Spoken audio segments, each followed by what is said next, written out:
नमस्ते दोस्तों। आज फिर से एक वीडियो के साथ आपके बीच हम पढ़ रहे हैं स्टेज क्लाइंबिंग। और ये है स्टेज क्लाइंबिंग का स्टेज 3। हमने पिछले 2 वीडियोस में स्टेज 1 और स्टेज 2 की बात की है और इस वीडियो में हम स्टेज 3 की बात करेंगे। तो स्टेज 3, तो जब भी आप कोई वर्ल्ड इमेजिन करते हैं तो आपके दिमाग में उसका एक परसेप्शन होता है कि वर्ल्ड कैसा होना चाहिए। तो वो परसेप्शन है रूल्स। सर्टेन रूल्स होते हैं जिस पे वर्ल्ड ऑपरेट करता है, जिसे वर्ल्ड ब्लैक या वाइट, सच या झूठ, सही या गलत मानता है, जहाँ पे डुअलिटी एग्जिस्ट करती है रूल्स के बेसिस पे। तो जो स्टेज 3 है वो है रूल अबाइडर। मतलब कौन कितना खुद को रूल से अलाइन करके ओबे कर सकता है, क्योंकि तभी लाइफ अच्छी होगी, तभी वर्ल्ड में आप सस्टेन करेंगे। तो दैट इज द स्टेज 3। तो स्टेज 3 एक सिविलाइज सोसाइटी के लिए बहुत नेसेसरी चीज है। जब बच्चा 2 साल से बड़ा होना शुरू होता है उसको बताया जाता है कि आपको ऐसे सर्टेन बिहेव करना है ताकि आप अच्छे बने रहें लाइफ में या स्कूल में या अपने आजू बाजू में, अपने एनवायरमेंट में। और स्टेज 3 में आप जब अच्छे से रहते हैं, आप रूल्स फॉलो करते हैं, तब आप एक ग्रुप से एसोसिएट होते हैं, आप एक पेयर से एसोसिएट होते हैं, पीयर ग्रुप से। और दूसरों से आप कनेक्ट कर पाते हैं, दूसरों को आप समझ पाते हैं। और धीरे धीरे ये स्टेज में आप लर्न करते हैं, एक्सेप्ट करते हैं कि वर्ल्ड में कौन से रूल्स एग्जिस्ट करते हैं और उसके लॉन्ग टर्म कॉन्सिक्वेंसेस क्या है। रूल्स फॉलो करना क्यों जरूरी है, रूल्स नहीं फॉलो करने पे क्या कॉन्सिक्वेंस हो रहे हैं। और ये लर्न करने की बात नहीं है, इसको अंडरस्टैंड करने की बात है कि हम ये रूल्स को कैसे अपने इस वर्ल्ड में अप्लाई करते हैं। और इस समय में हम ये आइडेंटिफाई करने की कोशिश नहीं करते कि वो रूल सही हैं या गलत हैं। ना हम उन पे सवाल करते हैं, ना हम उनके खिलाफ लड़ते हैं, क्योंकि हमको पता ही नहीं है। तो उस स्टेज में ये सब बिल्डअप हो रहा होता है, यू आर ओनली लर्निंग। यहाँ पे आप क्वेश्चन करना भी नहीं सीखेंगे। तो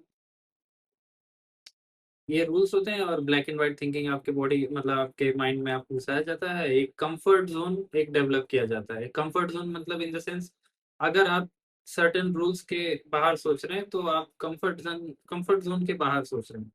तो but this is the comfortable state of discomfort, ऐसा ऑथर कह रहे हैं कि कंफर्ट जोन जो है वो एक कंफर्टेबल स्टेज है डिस्कम्फर्ट का। क्योंकि अभी आपने जो आइडेंटिफाई किया है वर्ल्ड से, जो आप सीख रहे हैं वही है। कॉन्फ्लिक्ट्स के चांसेस कम होते हैं क्योंकि आप रूल्स को अवॉइड कर रहे हैं, आप रूल्स को फॉलो कर रहे हैं, आप रूल्स के सेट ऑफ रूल्स के अंदर आप वर्क कर रहे हैं। और मोटिवेशन यहाँ पे ये रहता है कि आप अम, मतलब जो गुड सेट ऑफ रूल्स है आप उसको ही फॉलो करना चाहते हैं। आप वैसे ही एक पर्सनालिटी को भी फॉलो करते हैं जो एक आइडियल पर्सनालिटी हो, ऐसे को आप फॉलो करते हैं। और गुस्सा यहाँ तब आता है जब हर कोई रूल्स फॉलो नहीं करता है। जो रूल्स फॉलो नहीं करता है आपको उसके खिलाफ गुस्सा आता है।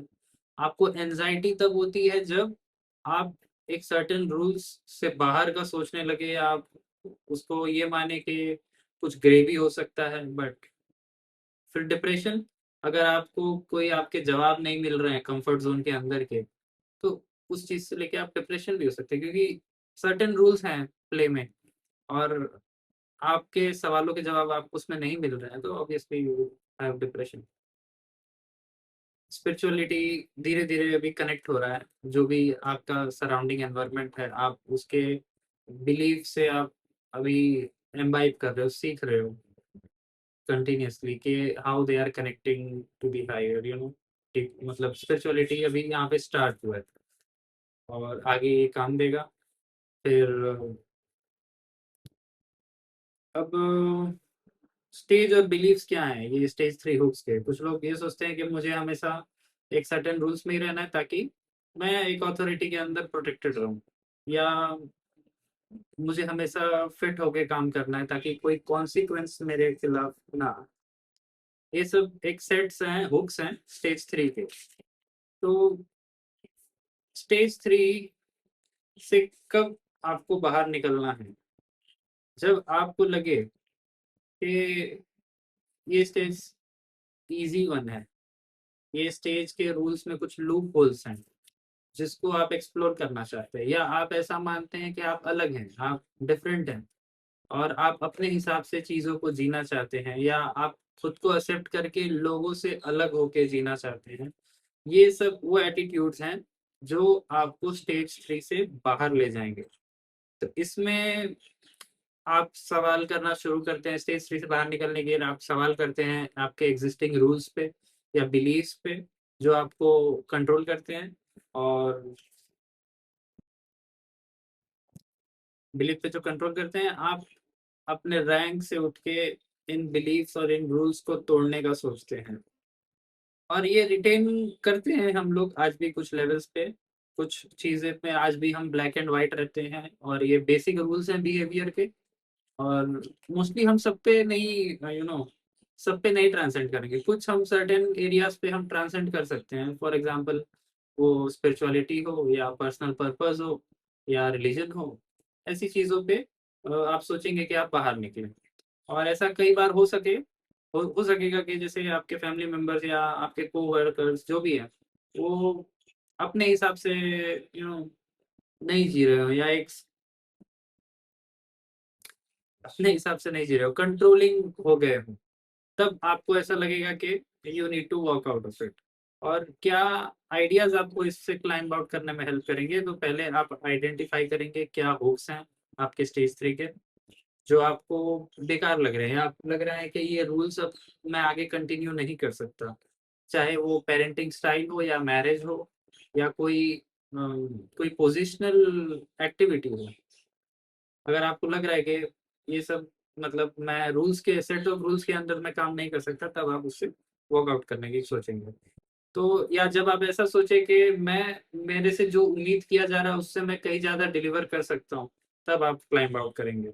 या आपके मन में कुछ ऐसा चीज़ है जो आपको पुश कर रहा है, एक पर्पस है जो आपको पुश कर रहा है रूल्स के बाहर जाने के लिए, तब आप उस चीज़ को कर सकते हैं।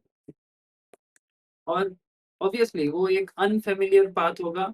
ये स्टेज 3 ही कंफर्ट ज़ोन है, जो आइडियल वर्ल्ड है, जिससे हम ब्रेकआउट इसलिए नहीं करते क्योंकि कॉन्सिक्वेंसेस होंगे, लोग हमको मानेंगे नहीं, लोग हमको बुरा बोल सकते हैं, ब्लैक या white, black and white personality में ब्लैक हमको बोल सकते हैं। सो ये सब चीज़ें होंगी। तो इस चीज़ में आपको एक कमिटमेंट चाहिए, रिस्क टेकिंग की एबिलिटी चाहिए, और आपको मानना पड़ेगा कि yes you have a different approach then most of the people, you are completely different from others, and that's how you will walk out from stage 3। So that was stage 3। मिलते हैं अगले video में, उसमें आपको मैं stage 4 के बारे में बताऊंगा। Thank you.